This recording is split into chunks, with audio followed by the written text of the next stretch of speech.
आज भारतीय जनता पार्टी किसान मोर्चा छत्तीसगढ़ प्रदेश के सभी कार्यकर्ताओं का एक महासम्मेलन आज रायपुर में हमारे पार्टी कार्यालय में हुआ है।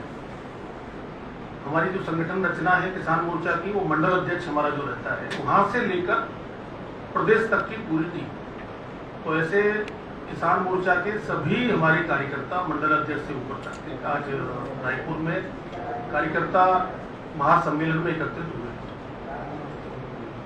हमारे स्वास्थ्य मंत्री मंडाविया जी विशेष रूप से आज उद्घाटन सत्र में आए।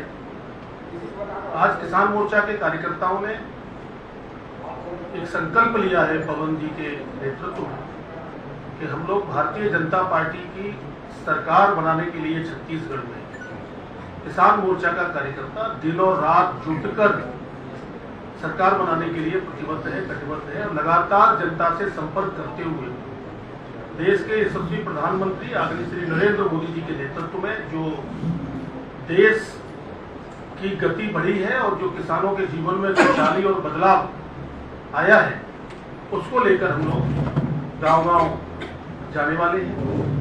वही कार्यकर्ताओं को इस बात की जानकारी है और सभी जानते हैं कि कांग्रेस के समय पर जब मनमोहन सिंह जी की सरकार थी तो कृषि का कुल बजट पूरे देश भर का 25,000 करोड़ रुपए हुआ करता था। आज वही बजट 1,25,000 करोड़ रुपए है। तो एक बजट में ही ये नियत दर्शाता है कि कांग्रेस की सोच क्या थी और भारतीय जनता पार्टी की सोच क्या है। माननीय मोदी जी के नेतृत्व में लगातार किसानों के हित में अनेक सारे फैसले देश भर के लिए किए गए। आप सब जानते हैं कि प्रधानमंत्री किसान सम्मान निधि देश के किसानों को दी गई, छोटे किसानों को दी गई। 6,000 रुपए सालाना, 2,000 रुपए की 3 किस्तें छोटे किसानों के लिए। उनकी जुताई, बुवाई, नराई और अन्य सारे काम के लिए उनकी जेब में पैसा नहीं होता था, तो वो माननीय प्रधानमंत्री जी ने सबसे पहले ये करके दिखाया। वो दुर्भाग्यपूर्ण है कि छत्तीसगढ़ की सरकार ने प्रधानमंत्री किसान सम्मान निधि जहां 22 लाख किसानों को कुल मिल रही है, 18 लाख किसानों को और वो सम्मान निधि मिल सकती है, लेकिन इन लोगों ने प्रयास नहीं किया क्योंकि छत्तीसगढ़ की सरकार नहीं चाहती कि किसानों को प्रधानमंत्री किसान सम्मान निधि का पैसा उनके खाते में जाए। भूपेश बघेल जी चाहते तो ये किसानों को उनका हक मिल जाता, लेकिन उनकी नीयत चुनाव तक सीमित रहती है। किसानों के भले की नीयत कभी कांग्रेस की रही नहीं। साथियों, आप लोग जानते हैं कि यूरिया में, डीएपी में हम लोग सब्सिडी देने का काम सरकार करती है और किसान के ऊपर वजन न पड़े उसका आधा हिस्सा हमारी केंद्र की सरकार ने उसको अपने ऊपर लिया हुआ है। पिछले दिनों नैनो यूरिया भी आपने देखा, नैनो यूरिया भी आया है, अभी ड्रोन से भी हम लोग उसके लिए काम कर रहे हैं। बोरी भरकर डीएपी और यूरिया के ले जाने का काम होता था, डीएपी पे भी काम चल रहा है, यूरिया का ही आ चुका है। कोरोना जैसे कालखंड में भी किसान रेल चलाकर किसानों के जीवन को प्रभावित न हो, उनको कोई दिक्कत न हो, इसके लिए भी काम करने का काम सरकार ने किया है। स्वामीनाथन आयोग एक बनाया गया था, आपको याद होगा, कांग्रेस की सरकार में बना था, लेकिन स्वामीनाथन आयोग की रिपोर्ट आने के बावजूद भी 10 वर्ष तक मनमोहन सिंह जी की टेबल के नीचे फाइल पड़ी रही, धूल फांकती रही, उस पर कोई काम कांग्रेस की सरकार ने नहीं किया। और बाद में जब भारतीय जनता पार्टी की सरकार 2014 में माननीय मोदी जी के नेतृत्व में बनी, तो स्वामीनाथन आयोग की रिपोर्ट लगभग पूरी तरह से कुछ पॉइंट्स को छोड़कर लागू करने का काम हमारी सरकार ने माननीय मोदी जी के नेतृत्व में किया गया है। आपको याद होगा, पिछले दिनों किसान आंदोलन चला था। यही कांग्रेस थी जो किसानों को बहकाने का काम कर रही थी कि एमएसपी खत्म हो जाएगी। आप देख रहे होंगे एमएसपी लगातार हर फसल की बढ़ रही है। एमएसपी पर खाद्यान्न की खरीद देश भर में रिकॉर्ड तोड़ हुई है।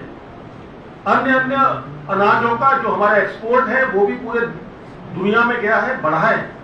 तो एक एमएसपी की ऊपर जो राजनीति करने का काम किया कांग्रेस की पार्टी ने, तो वो भी माननीय मोदी जी ने ये बताया कि एमएसपी बढ़ेगी, कभी घटेगी नहीं। और मैं आपको बड़े विश्वास के साथ कहना चाहता हूं, मैं छत्तीसगढ़ की मैं बात करूं, केंद्र की सरकार माननीय मोदी जी की सरकार और जैसे ही हमारी सरकार छत्तीसगढ़ के अंदर बनेगी, सबका साथ, सबका विकास, सबका विश्वास और सबके प्रयास के मंत्र को साकार करते हुए विशेष रूप से किसान वर्ग ये समझ भी गया है कि भूपेश की सरकार ने नारे ज्यादा लगाए, धरातल पर काम कम हुआ।